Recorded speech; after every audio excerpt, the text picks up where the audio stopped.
Hello guys, അപ്പോൾ നമ്മുടെ പുതിയൊരു വീഡിയോയിലേക്ക് എല്ലാവർക്കും സ്വാഗതം. അപ്പോൾ നമ്മളിന്ന് വന്നിരിക്കുന്ന വീഡിയോ എന്ന് പറഞ്ഞാൽ നമ്മളൊരു പുതിയ വണ്ടി ഇറക്കിയായിരുന്നു, ഹീറോ എക്സ്പൾസ്. അപ്പോൾ നമ്മൾ ഷോട്ടും കാര്യങ്ങളൊക്കെ കണ്ടവർക്ക് അറിയാം. അപ്പോൾ അതിൽ കുറേ പേരൊക്കെ മെസ്സേജ് അയച്ചായിരുന്നു, ബ്രോ വണ്ടിയുടെ ഫുൾ റിവ്യൂ ചെയ്യ്, വണ്ടിയുടെ ഡീറ്റെയിൽസൊക്കെ കാര്യങ്ങളൊക്കെ ഒന്ന് പറയാമെന്നൊക്കെ. അപ്പോൾ നമുക്ക് അതിനുള്ള ടൈം കിട്ടിയില്ലായിരുന്നു. നമ്മൾ ഫസ്റ്റ് സർവീസും കാര്യങ്ങളൊക്കെ കഴിഞ്ഞിട്ട് എങ്ങനെയുണ്ടെന്ന് നോക്കിയിട്ട് നിങ്ങളുടെ അടുത്ത് പറയാമെന്ന് ഓർത്താണ് നമ്മൾ ഇത്രയും ടൈം വെയിറ്റ് ചെയ്തത്.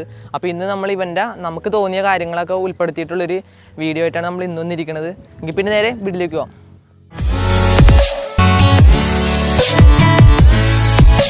അപ്പോൾ ഈ വണ്ടി എന്ന് പറയുമ്പോൾ ഹീറോ എക്സ്പൾസ് 200 4 വാൽവ് എന്ന് പറയുന്ന ഒരു മോഡലാണിത്. അത്യാവശ്യം റോഡുകളിലൊക്കെ പരിചിതമായ ഒരു മോഡലാണ്, എല്ലാവരും കണ്ടിട്ടുള്ളൊരു മോഡലും കാര്യങ്ങളൊക്കെ ആണിത്. കുറേ നാളായിട്ട് നമ്മുടെ നിരത്തിലും കാര്യങ്ങളൊക്കെ ഉള്ളതാണ്. അപ്പോൾ ആദ്യം ഇറങ്ങിയ മോഡൽ എന്ന് പറയുന്നത് 200 2V ആയിരുന്നു, എന്ന് വെച്ചാൽ 2 വാൽവ് ഉണ്ടായുള്ളൂ. അതിനപേക്ഷിച്ച് 4V വന്നപ്പോഴേക്കും കുറച്ചും കൂടി എഞ്ചിൻ റിഫൈൻഡ് സ്മൂത്തും അതേപോലെ മൈലേജും കാര്യങ്ങളൊക്കെ നമുക്ക് കൂടുതലാണ് ഈ വണ്ടിയിൽ നിന്ന്. അപ്പോൾ നമ്മൾ എന്തുകൊണ്ട് ഈ വണ്ടി എടുത്തെന്ന് വെച്ച് കഴിഞ്ഞാൽ, നമ്മുടെ ചാനൽ സ്ഥിരമായിട്ട് കാണുന്നവർക്കറിയാം, നമ്മൾ 100cc ഹീറോ ഹോണ്ടയുടെ വണ്ടിയാണ് ഇത്ര നാൾ ഉപയോഗിച്ചുകൊണ്ടിരുന്നത്. അതുകൊണ്ട് നമ്മൾ കാണിക്കാത്ത കാര്യങ്ങളൊന്നുമില്ല. അത്യാവശ്യം ലോങ്ങും മോഡിഫിക്കേഷനും എല്ലാ സംഭവങ്ങളും നമ്മൾ അതിനകത്ത് ചെയ്തതാണ്. അപ്പോൾ നമുക്ക് 100cc ഒരു അപ്ഗ്രേഡ് എന്നുള്ള രീതിയിൽ നമ്മളൊന്ന് നോക്കിയതാണ്. അപ്പോൾ ചിന്തിച്ച് കഴിഞ്ഞപ്പോൾ വണ്ടി എന്ന് പറഞ്ഞാൽ 200cc ഉണ്ട്, പിന്നെ ഇതൊരു ഹീറോൻ്റെ ഒരു പ്രൊഡക്റ്റാണ്. അതുകൊണ്ട് തന്നെ നമുക്ക് എല്ലാവർക്കും അറിയാം ഇതിൻ്റെ തന്നെ സർവീസും അതുപോലെ പാർട്സും കാര്യങ്ങളൊക്കെ മറ്റുള്ള ബ്രാൻഡിനെ അപേക്ഷിച്ച് റേറ്റും കുറവാണ്. അതുമല്ല എല്ലായിടത്തും സർവീസ് സെൻ്ററും ഉണ്ട്, സർവീസും കാര്യങ്ങളൊക്കെ എല്ലായിടത്തുനിന്നും പോസിബിളായിട്ട് നമുക്ക് ലഭിക്കുന്നതാണ് കേട്ടോ. അപ്പോൾ അതൊക്കെ കൂടി ചിന്തിച്ചിട്ടാണ് നമ്മൾ ഈ ഒരു മോഡലും കാര്യങ്ങളൊക്കെ എടുത്തത്. അപ്പോൾ ഇത് 2 വേരിയൻ്റ് ത്തിലുണ്ട്. അതിലൊന്നെന്ന് പറയണത് റാലി മോഡലാണ്, പിന്നെ ഒന്ന് ഇതേപോലെ നോർമൽ മോഡൽ. അപ്പോൾ റാലി മോഡൽ എന്ന് പറയുമ്പോൾ പക്ക ഓഫ് റോഡ്. എക്സ്പൾസ് എന്ന് പറയുമ്പോൾ തന്നെ അത്യാവശ്യം ആൾക്കാർക്കൊക്കെ അറിയാം, ഓഫ് റോഡിന് വേണ്ടി മാത്രം കമ്പനി ഇറക്കിയേക്കുന്നൊരു മോഡലാണ്. അപ്പോൾ റാലി എന്ന് പറയുമ്പോൾ അത്യാവശ്യം നല്ല ഹൈറ്റും ഫോർക്കും കാര്യങ്ങളൊക്കെ ഭയങ്കര പൊക്കത്തിലൊക്കെയാണ്. അപ്പോൾ നമുക്ക് സിറ്റി യൂസിനും അതിനൊക്കെ കുറച്ച് ബുദ്ധിമുട്ടായിരിക്കും. അപ്പോൾ നമ്മൾ മെയിനായിട്ട് ഓഫീസിൽ പോകാനും അതുപോലെ ക്ലാസ്സിനും പിന്നെ സിറ്റി യൂസും അത്യാവശ്യം ലോങ്ങും ചെറിയ ചെറിയ ഓഫ് റോഡിനും വേണ്ടിയിട്ടാണ് ഇത് എടുത്തത്. അപ്പോൾ ഇതെന്ന് പറയുമ്പോൾ നമുക്കും കാലിനും വലിയ സീനൊന്നുമില്ല, പൊക്കവും കാര്യങ്ങളൊക്കെ പക്കയാണ്. ഞാൻ നിങ്ങൾക്ക് വേണമെങ്കിൽ ഒന്ന് കയറി നിന്ന് കാണിച്ചു തരാം. കണ്ടില്ലേ, എൻ്റെ 2 കാലിൻ്റെ ഫ്ലാറ്റ് ഫൂട്ടാണ്, യാതൊരു പ്രശ്നമൊന്നുമില്ല. കൺട്രോളിങ് ആണെങ്കിലും തന്നെ നമുക്ക് നല്ല അടിപൊളിയായിട്ട് തന്നെ കൺട്രോളിങ് കാര്യങ്ങളൊക്കെ ചെയ്യാട്ടോ. എന്തുകൊണ്ട് ഈ വണ്ടി എടുത്തു എന്ന് ചോദിച്ചു കഴിഞ്ഞാൽ, ഒന്നാമത്തെ മെയിൻ കാരണം നമ്മുടെ കേരളത്തിലെ റോഡുകളാണ്. നമുക്കറിയാം നമ്മുടെ റോട്ടിലോട്ട് ഇറങ്ങിക്കഴിഞ്ഞുള്ള അവസ്ഥ, ഒരു മഴ പെയ്ത് കഴിഞ്ഞാൽ വെള്ളപ്പൊക്കം, അല്ലാത്തപ്പോൾ കുണ്ടും കുഴിയൊക്കെയാണ്. അപ്പോൾ ആ റോട്ടിൽ ഏറ്റവും പക്കേണ്ടത്, ഞാൻ ഈ വണ്ടി ഡെലിവറി ചെയ്ത് ഇറങ്ങുമ്പോൾ തന്നെ കിടിലം മഴയായിരുന്നു. അപ്പോൾ എടപ്പള്ളിയിലൊരു സ്ഥലത്ത് വെച്ചാണ് ഞാൻ വണ്ടി യൂട്ടേൺ എടുക്കാൻ പോയത്. അപ്പോഴേക്കും അവിടെ നല്ലൊരു കുഴിയായിരുന്നു, വണ്ടി കുഴിയിൽ വീണ്. കാരണം നമ്മളിത് ഓടിച്ച് കൈ വഴങ്ങണുള്ളൂ, കൂട്ടുകാരുടെ വണ്ടിയൊക്കെ ഓടിച്ചിട്ടുണ്ടെങ്കിൽ നമ്മൾ സ്വന്തമായിട്ട് എടുത്തേക്കണേയുള്ള. അപ്പോൾ കുഴിയിൽ വീണിട്ട് എനിക്ക് യാതൊരു വിധത്തിലുള്ള ഫീലിങ്ങോ കാര്യങ്ങളോ ഒന്നും അറിഞ്ഞില്ല. സിമ്പിളായിട്ട് തന്നെ അതിൻ്റെ ഷോക്ക് എല്ലാ കാര്യങ്ങളും അബ്സോർബ് ചെയ്ത് നമുക്ക് അത്രയും നല്ല കംഫർട്ടും കാര്യങ്ങളാണ് കേട്ടോ. അപ്പോൾ അതൊക്കെയാണ് ഈ വണ്ടിയുടെ ഭാഗത്തുനിന്ന് പറയാനൊക്കെ ഉള്ളത്.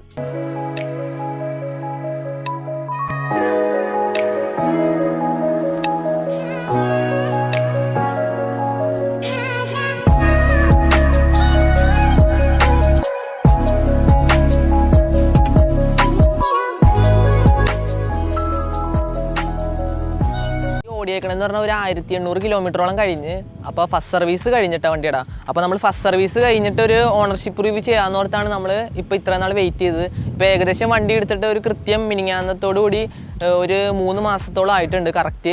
അപ്പോൾ 1800 കിലോമീറ്റർ നമ്മൾ സ്വന്തം തന്നെയാണ് ഓടിച്ചേക്കണത്. അത്യാവശ്യം ലോങ്ങും കാര്യങ്ങളൊക്കെ നമ്മൾ പോയായിരുന്നു, വേറെ ജില്ലകളിലും കാര്യങ്ങളിലും പല ടെറൈനിൽ നമ്മൾ ഓടിച്ച് നോക്കിയായിരുന്നു, മഴയത്തും ഇതിലൊക്കെ നമ്മൾ ഓടിച്ച് നോക്കിയായിരുന്നു.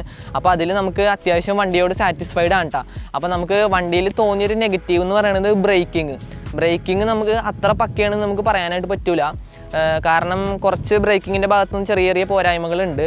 നമ്മൾ ഒറ്റയടിക്ക് സഡൻ ബ്രേക്ക് പിടിച്ചു കഴിഞ്ഞാൽ ABSും കാര്യങ്ങളൊക്കെ പ്രോപ്പർ വർക്കിംഗ് ആണ്, എന്നാലും ബ്രേക്കിങ്ങിൽ നമ്മൾ 100% വിശ്വസിക്കാൻ പറ്റില്ല. നമ്മൾ എഞ്ചിൻ ബ്രേക്കിങ്ങിലും കാര്യങ്ങളിലാണ് കൂടുതൽ ശ്രദ്ധിക്കുന്നത്. അപ്പോൾ അതാണ് നമുക്ക് വണ്ടിയുടെ ഭാഗത്ത് നിന്ന് ഏറ്റവും ഒരു പോരായ്മ എന്ന് തോന്നിയത്. ബാക്കി കാര്യങ്ങളൊക്കെ വെച്ച് നോക്കുമ്പോൾ ഒരു ചെറിയ കുഴി ചാടിയെ പോലും നമ്മൾ അറിയില്ല കേട്ടോ. കാരണം നമ്മൾ 100cc എന്നാണ് ഇത് 200cc വന്നേക്കണത്. അപ്പോൾ അത് ഓടിച്ചിട്ട് നമ്മൾ പെട്ടെന്ന് ഇത് ഓടിക്കുമ്പോഴേക്കും വളരെയധികം കംഫർട്ടും കാര്യങ്ങളാണ് നമുക്ക് ഇതിന് തോന്നുന്നത്. പിന്നെ അത്യാവശ്യം കുഴപ്പമില്ലാത്തൊരു ചെറിയ റോഡ് പ്രസൻസും കാര്യങ്ങളൊക്കെ ഉണ്ട് വണ്ടിക്ക്. അപ്പോൾ നമുക്ക് ഈ 1800 കിലോമീറ്റർ ഓടിച്ചതിൽ വണ്ടിയുടെ ഒരു ഏകദേശം മൈലേജ് എന്ന് പറയുന്നത് 35-40 ഇടയിലാണ്. അതിൽ നമുക്ക് ലോങ് ഒരു പാലക്കാടൊക്കെ പോയപ്പോഴേക്കും നമുക്കൊരു 44 വരെ കിട്ടിയിട്ടാണ്. അത് അത്യാവശ്യം ഒരു കുഴപ്പമില്ലാത്ത മൈലേജാണ്, കാരണം 200cc ഉണ്ടല്ലോ. അപ്പോൾ അതിന് അതിൻ്റേതായൊരു മൈലേജും പവറും കാര്യങ്ങളൊക്കെ ഉണ്ട്. പിന്നെ നമ്മുടെ ചെയിൻ ലൂബാണ്. അപ്പോൾ എക്സ്പൾസ് ഒക്കെ പോകുമ്പോൾ തന്നെ അറിയാം, എല്ലാവരും കളിയാക്കണതായി തന്നെ നമ്മുടെ ചെയിൻ്റെ ശബ്ദത്തിലാണ്. കാരണം എന്താണെന്ന് വെച്ച് കഴിഞ്ഞാൽ ഇപ്പോൾ നമുക്കൊരു വണ്ടി വാങ്ങാൻ എല്ലാവർക്കും കഴിയും, പക്ഷേ അത് മെയിൻറ്റെയിൻ ചെയ്ത് കൊണ്ട് നടക്കാനാണ് ആരും ശ്രമിക്കാത്തത്. അതുകൊണ്ട് തന്നെയാണ് വണ്ടി കംപ്ലൈൻറ്റ് ആവുന്നതും വണ്ടീനെ കുറേ പേര് കുറ്റം പറഞ്ഞ് അങ്ങനെയൊക്കെ ചെയ്യണത്. അപ്പോൾ നമ്മൾ ഇതിൻ്റെ ചെയിനും കാര്യങ്ങളൊക്കെ പ്രോപ്പറായിട്ട് ഒരു 200 അല്ലെങ്കിൽ ഒരു 150 കിലോമീറ്ററിൻ്റെ ഇടയിലൊക്കെ ചെയിൻ ലൂബ് ചെയ്ത് സൂക്ഷിക്കുന്നത് വളരെ നല്ലതായിരിക്കും, ചെയിൻ ക്ലീനിങ്ങും കാര്യങ്ങളൊക്കെ ചെയ്തിട്ട്. അപ്പോൾ അങ്ങനെ ആകുമ്പോൾ വണ്ടിയുടെ ലൈഫും ചെയിൻ്റെ ലൈഫൊക്കെ കുറച്ചും കൂടി കൂടുതൽ കിട്ടാനായിട്ട് ചാൻസും കാര്യങ്ങളൊക്കെ ഉണ്ട് കേട്ടോ.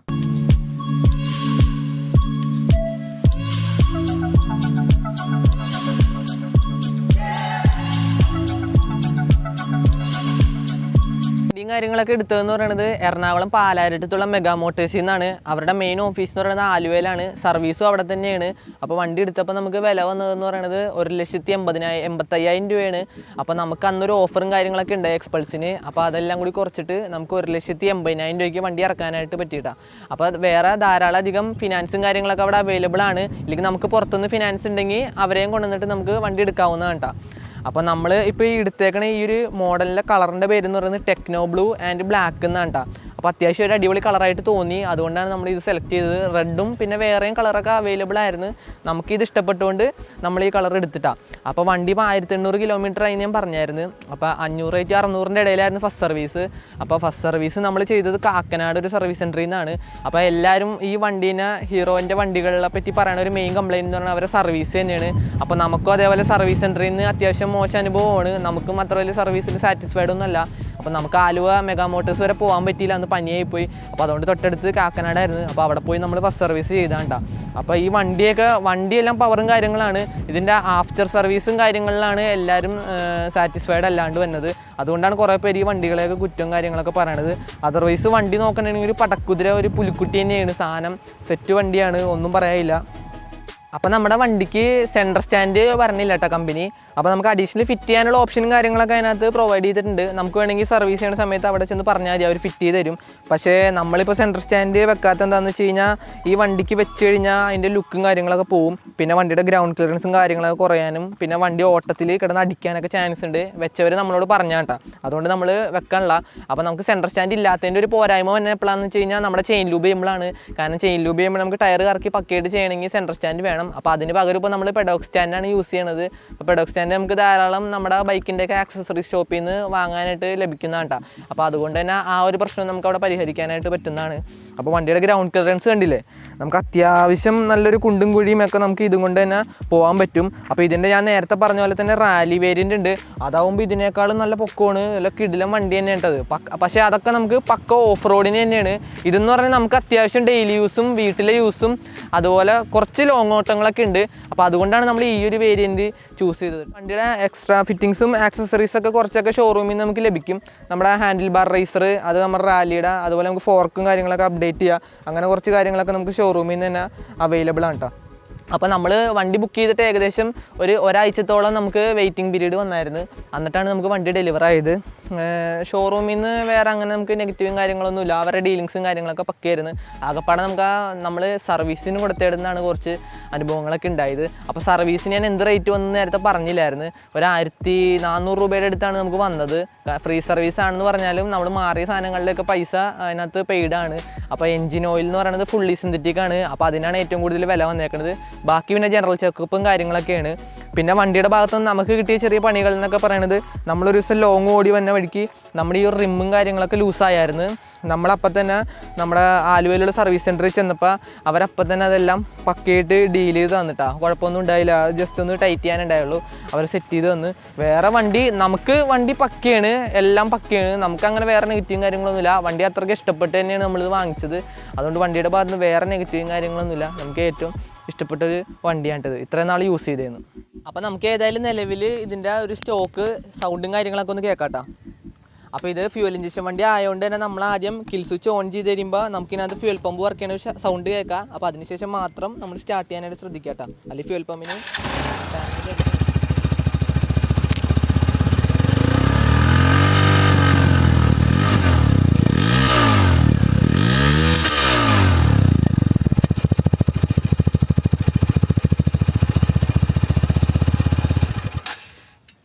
അപ്പോൾ ഇതാണ്ട കാഴ്ച വണ്ടിയുടെ ഒരു ശബ്ദം എന്ന് പറയുന്നത് അത്യാവശ്യം കുഴപ്പമില്ല, ലൗഡൊന്നുമല്ല, ഒരു നീറ്റ് സാധാരണ ഒരു വോയിസും കാര്യങ്ങളൊക്കെ ആയിട്ടാണ്. ഇത് വണ്ടി വാങ്ങിച്ചപ്പോൾ ഫ്രീ ആയിട്ട് കിട്ടിയ ഒരു ഹെൽമെറ്റും കാര്യങ്ങളാണ് കേട്ടത്.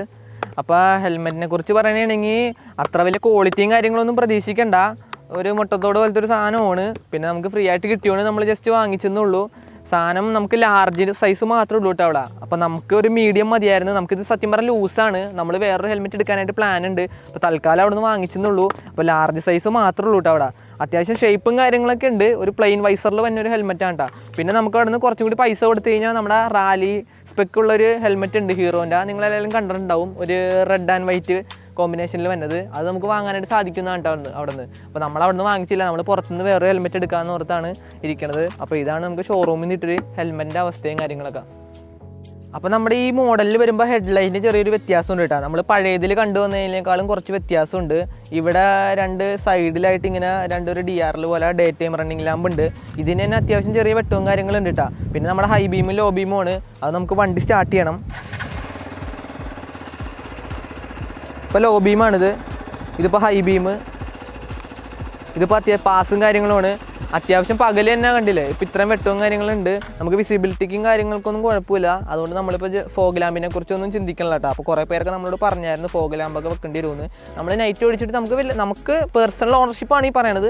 നമുക്ക് പേഴ്സണലായിട്ട് വേറെ പ്രോബ്ലംസ് ഒന്നും അങ്ങനെ തോന്നിയിട്ടില്ല. ഇനി ഭാവിയിൽ ഇപ്പോൾ അപ്ഗ്രേഡ് ചെയ്യുമോ ഇല്ലയെന്നൊന്നും നമുക്ക് ഇപ്പോൾ നിലവിൽ പറയാൻ പറ്റില്ല. വേറൊരു നെഗറ്റീവ് പറയാനുള്ളതെന്ന് പറഞ്ഞു കഴിഞ്ഞാൽ നമുക്ക് കമ്പനി ഹസാർഡ് തന്നിട്ടില്ല. അപ്പോൾ 1,85,000 രൂപ കൊടുത്ത് ഈ വണ്ടി എടുക്കുമ്പോൾ അതിൽ കമ്പനിക്ക് ഹസാർഡ് പ്രൊവൈഡ് ചെയ്യായിരുന്നു. കാരണം അത്യാവശ്യം ലോങ് ഓഫ് റോഡൊക്കെ പോണ വണ്ടിയാണല്ലോ, പിന്നെ മഴയത്ത് റൈഡിങ് ഒക്കെ ഉള്ളതാണ്. അപ്പോൾ നമ്മൾ ഷോറൂമിൽ അതിനെപ്പറ്റി ചോദിച്ചായിരുന്നു, അവർക്കും അതിനെപ്പറ്റി അറിയില്ല എന്നാണ് പറഞ്ഞത്. അത് നമുക്കൊരു നെഗറ്റീവായിട്ട് പറയാനുണ്ട് കേട്ടോ. അല്ലെങ്കിൽ നമുക്ക് ഇനിയിപ്പോൾ പുറത്തുനിന്ന് നമുക്ക് ഹസാർഡൊക്കെ സെറ്റ് ചെയ്യണമെങ്കിൽ അത്യാവശ്യം വേറെ എമൗണ്ടൊക്കെ ചിലവാക്കേണ്ടതായിട്ട് വരും. പിന്നെ നമുക്ക് വണ്ടിയിൽ വേറൊരു പോസിറ്റീവ് എന്ന് പറയുന്നത് നമ്മുടെ ചാർജിങ്ങിൻ്റെ സ്ലോട്ട് നമ്മുടെ മീറ്ററിൻ്റെ അവിടെ മുമ്പിലോട്ട് ആക്കിയിട്ടുണ്ട്. ഇതിൻ്റെ പഴയ മോഡലിലൊക്കെ സീറ്റിൻ്റെ അടിഭാഗത്തായിരുന്നു. അപ്പോൾ നമുക്ക് സീറ്റൊക്കെ ഊരിയിട്ട് വേണം ചാർജ് ചെയ്യാൻ. ഇതാകുമ്പോൾ നമുക്കൊരു മൊബൈൽ ഹോൾഡറും കൂടി സെറ്റ് ചെയ്ത് കഴിഞ്ഞാൽ ഡയറക്റ്റ് ഇതിൽ നിന്ന് കണക്ഷൻ എടുക്കാം കേട്ടോ. അപ്പോൾ നനയാണ്ടിരിക്കാൻ വേണ്ടി ഒരു കവറിങ് കാര്യങ്ങളൊക്കെ കൊടുത്തിട്ടുണ്ട്. അതെന്തായാലും അത്യാവശ്യം അടിപൊളിയായിട്ട് തന്നെ നമുക്ക് തോന്നിയിട്ടാണ്.